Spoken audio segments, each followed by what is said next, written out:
जय हिंद दोस्तों, हमारे चैनल पे आपका फिर से स्वागत है।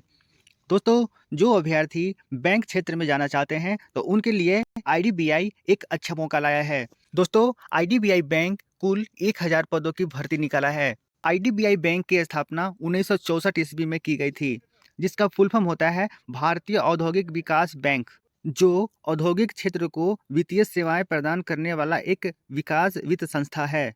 यह बैंक जीवन बीमा निगम की सहायक कंपनी है। भारतीय औद्योगिक विकास बैंक यानी आईडीबीआई ने 6 नवंबर 2024 को अपनी आधिकारिक वेबसाइट https://www.idbibank.in/ पर कार्यकारी पदों, बिक्री और संचालन के लिए 1000 रिक्तियों की घोषणा करते हुए आईडीबीआई ईएसओ भर्ती 2024 अधिसूचना जारी की है। आईडीबीआई बैंक ईएसओ भर्ती 2024।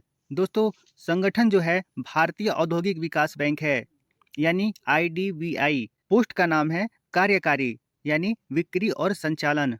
जो टोटल रिक्तियां हैं वो 1000 हैं। आईडीबीआई ईएसओ ऑनलाइन आवेदन की जो तिथि निर्धारित की गई है वो 7 से 16 नवंबर 2024 तक की गई है। भर्ती का प्रक्रिया जो है वो ऑनलाइन टेस्ट, दस्तावेज का सत्यापन, भर्ती पूर्व चिकित्सा परीक्षा होगा। चिकित्सा परीक्षा यानी कि आपका मेडिकल कराया जाता है। अब इसका वेतन की बात कर लें तो पहले वर्ष में यह 29,000 देगा और दूसरे वर्ष में 31,000 रुपये प्रति महीना देगा। परीक्षा का जो मोड है यानी जो परीक्षा लेगा वो ऑनलाइन माध्यम से लेगा। आइए दोस्तों, अब महत्वपूर्ण तिथियों के बारे में जान लेते हैं। आईडीबीआई ईएसओ अधिसूचना जारी करने की जो तिथि है 6 नवंबर 2024 को नोटिफिकेशन जारी किया था। ऑनलाइन सेवा शुरू यानी कि जो ऑनलाइन आवेदन होगा वो 7 नवंबर 2024 से शुरू हो जाएगा। ऑनलाइन आवेदन करने की जो अंतिम तिथि है वह 16 नवंबर 2024 रखी गई है। शुल्क भुगतान की जो अंतिम तिथि है वह 16 नवंबर 2024 ही है। आवेदन पत्र प्रिंटिंग करने की अंतिम तिथि 1 दिसंबर 2024 है। आईडीबीआई एग्जीक्यूटिव एडमिट कार्ड 2024 वो परीक्षा तिथि के 10 से 12 दिन पहले अपलोड हो जाएगा। आईडीबीआई कार्यकारी ऑनलाइन परीक्षा की तिथि निर्धारित की गई है 1 दिसंबर 2024 रविवार। आइए अब आईडीबीआई बैंक आईएसओ रिक्तियों के बारे में जान लें। जो सामान्य यानी कि जनरल वर्ग के जो हैं उनके कार्यकारी के लिए 448 यानी कि 448 सीट है। अनुसूचित जाति यानी कि ओबीसी उनके लिए 127 सीट है। अनुसूचित जनजाति यानी कि एससी शेड्यूल कास्ट उनके लिए 94 सीट है। और अत्यंत पिछड़ा वर्ग यानी कि एसटी उनके लिए 231 सीट निर्धारित की गई है। और ईडब्ल्यूएस की जो हैं जो आते हैं वर्ग में उनके लिए 100 सीट का रखा गया है। कुल मिलाकर 1000 सीट हैं। आइए अब आईडीबीआई बैंक आवेदन करने का शुल्क जान लें। एससी, एसटी, पीडब्ल्यूडी इनके लिए जो आवेदन शुल्क होंगे वो 250 रुपये होंगे और अन्य श्रेणियों के लिए यानी जनरल कैटेगरी के लिए 1050 रुपये होंगे। ये ध्यान देने वाली बात है कि टोटल जो भुगतान होंगे वो ऑनलाइन माध्यम से ही होगा। आइए अब देख लेते हैं कि जो हम ऑनलाइन करेंगे उन्हें कितने स्टेप में पूरा करेंगे। पहला स्टेप ये होगा जब हम आईडीबीआई की आधिकारिक वेबसाइट को ओपन करेंगे। दूसरा, जब हम उसके होम पेज पे जाएंगे तो वहाँ पे हमें कैरियर और उसके जो कैरियर पे क्लिक करेंगे तो करंट ओपनिंग पर क्लिक करना होगा। तीसरा चरण ये है कि वहाँ पे हमारा कार्यकारी बिक्री और संचालन ईएसओ की भर्ती 25-26 पढ़ने वाली अधिसूचना पर क्लिक करना होगा। वहाँ पे हमें ऑनलाइन आवेदन का नया लिंक मिलेगा जो आपको डिस्क्रिप्शन में दे दिया जाएगा।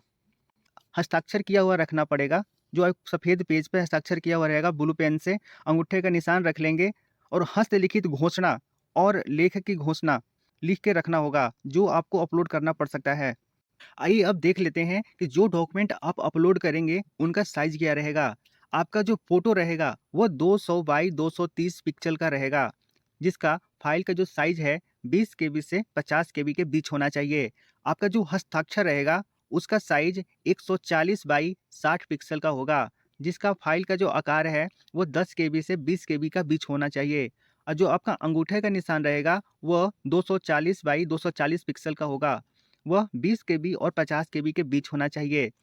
हस्तलिखित जो घोषणा है वो 800 बाई 400 पिक्सल का होगा, आपका 50 केबी से 100 केबी के बीच में होना चाहिए।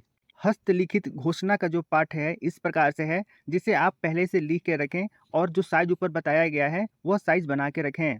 उसमें ये लिखना है, मैं अपना नाम लिखना है, एतत्वार घोषणा करता हूँ कि मेरे द्वारा आवेदन पत्र में प्रस्तुत की गई सभी जानकारी सही, सत्य और वैध है। मैं आवश्यकता पड़ने पर सहायक दस्तावेज प्रस्तुत करूँगा। दोस्तों यहाँ पे ध्यान देने वाली बात ये है, इसमें लिखा है नोट में कि बड़े अक्षरों में हस्ताक्षर और हस्तलिखित घोषणा स्वीकार नहीं की जाएगी। यानी कि आप जो हस्ताक्षर करते हैं वह घसीट में होना चाहिए, वह बड़े बड़े अक्षरों में नहीं लिखेंगे। जो हस्तलिखित जो घोषणा पत्र है उसको भी आप लिखेंगे तो आप बड़ा अक्षर में नहीं, कर्सिव यानी घसीट अक्षर में लिखेंगे। अब आपका शैक्षणिक योग्यता क्या होगा? 1/10/2024 तक किसी भी मान्यता प्राप्त इंस्टीट्यूट द्वारा या सरकारी कॉलेज द्वारा आपका ग्रेजुएशन होना चाहिए, यानी स्नातक और डिप्लोमा कोर्स उत्तीर्ण होना चाहिए, और साथ में आपका कंप्यूटर साक्षरता का थोड़ा नॉलेज होना चाहिए। अब आइए देखते हैं आयु सीमा। आपका जो आयु का जो सीमा है 1/10/2024 तक, यानी आपका 20 वर्ष हो जाना चाहिए, यानी कि आपका 20 वर्ष से 25 वर्ष के बीच होना चाहिए। यदि आपका जन्म 2 नवंबर 1999 से पहले और 1 नवंबर 2004 के बाद नहीं हुआ होना चाहिए। आइए देखते हैं आपका उम्र में छूट कहाँ कहाँ मिलेगा। अन्य पिछड़ा वर्ग जो है, जो गैर क्रीमी लेयर में आते हैं, वो 3 वर्ष की छूट मिलेगा। अनुसूचित जाति, अनुसूचित जनजाति के लिए 5 साल का छूट मिलेगा। जो भूतपूर्व सैनिक, आपातकालीन कमीशन प्राप्त अधिकारी, अल्पावधि सेवा कमीशन प्राप्त अधिकारी और ये भिन्न भिन्न यहाँ पे दिए गए हैं, उन्हें 5 साल का मिलेगा। दिव्यांग व्यक्तियों के अधिकार अधिनियम 2016 के तहत परिभाषित बेंचमार्क विकलांगता वाले व्यक्ति को 10 वर्ष की छूट मिलेगी। 1984 के दंगा में प्रभावित व्यक्ति को 5 साल की छूट मिलेगा। आइए अब देख लेते हैं आपका भर्ती का पैटर्न क्या होगा। ऑनलाइन टेस्ट में 4 सेक्शन होंगे। टोटल जो ड्यूरेशन रहेगा आपका 120 मिनट का होगा। आपका जो टोटल जो मार्क्स होंगे, टोटल 200 अंक के होंगे। आपका जो टेस्ट का टाइम ड्यूरेशन होगा वह 120 मिनट का होगा और टोटल 200 क्वेश्चन होंगे। प्रत्येक क्वेश्चन 1 नंबर का होगा। सारे क्वेश्चन में बहुविकल्पीय रहेंगे। दोस्तों आपका जो एग्ज़ाम होगा उसमें नेगेटिव मार्किंग का होगा, यानी कि 4 गलत होगा उसमें से आपका 1 मार्क्स काट लिए जाएंगे। आइए दोस्तों आपका एग्जाम का पैटर्न एक चार्ट के माध्यम से समझते हैं। लॉजिकल रीजनिंग डाटा एनालिसिस का जो आपका टेस्ट होगा, टोटल नंबर ऑफ क्वेश्चन 60 होंगे एवं टोटल 60 मार्क का होगा। इंग्लिश लैंग्वेज जो है वो 40 क्वेश्चन होंगे, यानी टोटल जो मार्क्स होगा उसका 40 अंक का होगा। क्वांटिटेटिव एप्टीट्यूड टोटल 40 क्वेश्चन होंगे और 40 मार्क्स से होंगे। General, economy, banking, awareness, computer, IT क्षेत्र से भी क्वेश्चन होंगे, जो टोटल 60 क्वेश्चन होंगे, यानी टोटल 60 मार्क्स के होंगे। यानी आपकी टोटल 200 क्वेश्चन एवं 200 मार्क्स के पूछे जाएंगे और टोटल आपका जो टाइम रहेगा वह 1 घंटा 20 मिनट दिया जाएगा। आइए अब देखते हैं आपकी सैलरी का स्ट्रक्चर क्या होगा। आपका जो फर्स्ट ईयर में होगा वो आपका 29,000 पर मंथ दिया जाएगा और दूसरे साल से आपका 31,000 पर मंथ दिया जाएगा। यह सैलरी आपका पर मंथ बढ़ते रहेगा। आपका जो एडमिट कार्ड है वो आपके ऑफिशियल वेबसाइट पे अपलोड कर दिया जाएगा, जिसमें आपको रजिस्ट्रेशन नंबर या रोल नंबर और पासवर्ड में आपका डेट ऑफ बर्थ मांगा जाएगा। आइए अब मेरिट कट ऑफ लिस्ट देख लेते हैं। एससी के लिए 105.25, एसटी के लिए 94.75, ओबीसी के लिए 113.50 और ईडब्ल्यूएस के लिए 104.75 और जनरल के लिए 115.75 रखा जाएगा। दोस्तों आपको ऑनलाइन करने के लिए डिस्क्रिप्शन में आपका ऑनलाइन के लिए लिंक दे दिया जाएगा, अधिसूचना जो है उस नोटिफिकेशन डाउनलोड करने का लिंक दे दिया जाएगा और ऑफिशियल साइट का लिंक दे दिया जाएगा। दोस्तों आपसे रिक्वेस्ट है कि आप जो उम्मीदवार इस पोस्ट के लिए अप्लाई कर रहे हैं वह नोटिफिकेशन को ध्यान से पढ़ लें। फिर मिलेंगे नेक्स्ट वीडियो में, तब तक के लिए जय हिंद।